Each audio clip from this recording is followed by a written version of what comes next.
Gétro, je voudrais te poser une question, à savoir, est-ce que tu rends coup pour coup quand tu as été blessé dans ton fort intérieur? J'étais comme ça. Et en fait, c'est ma tendance naturelle, pour être vraiment honnête avec toi.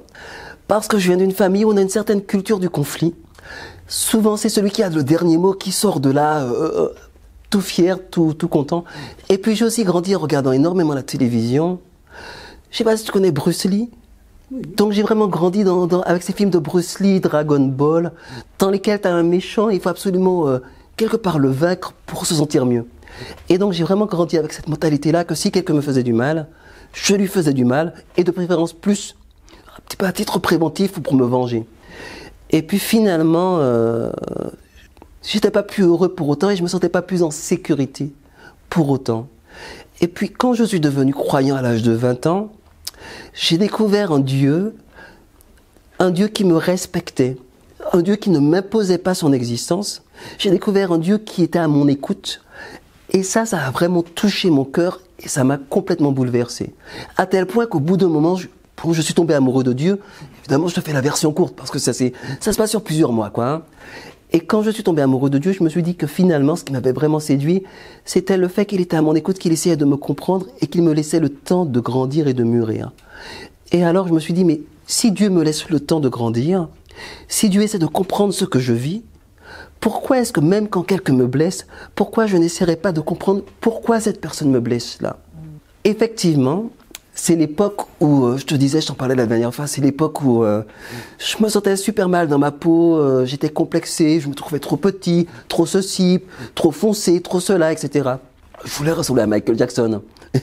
Et puis finalement, il y a un ami, je commençais à découvrir Dieu, à fréquenter l'église, un ami est venu me voir et il m'a dit, tu sais, moi je le dis en toute fraternité, mais je te trouve vraiment prétentieux.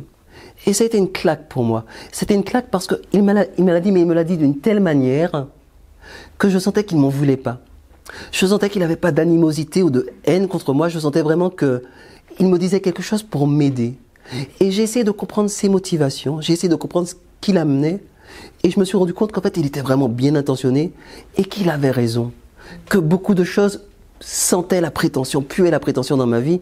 Et que quelque part, j'étais esclave de l'image que je voulais donner de moi-même. Et c'était une vraie galère, quoi. Parce que sans cesse, j'étais obligé d'être drôle, sans cesse, j'étais obligé d'être brillant, sans cesse, j'étais obligé sans cesse, de gagner, de mériter l'amour des gens.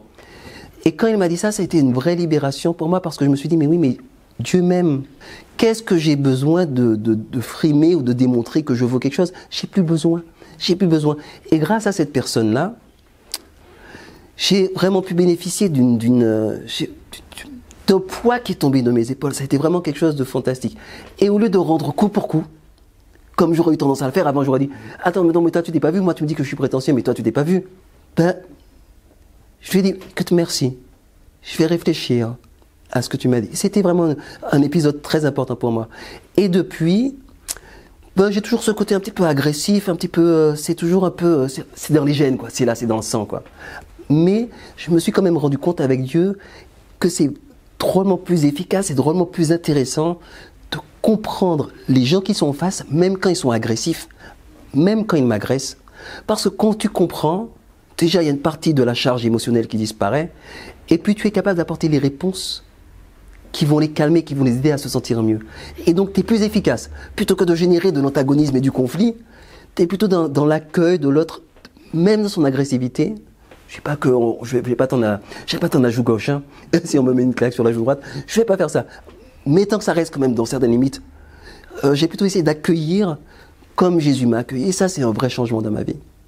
Remercie, Gétro, merci.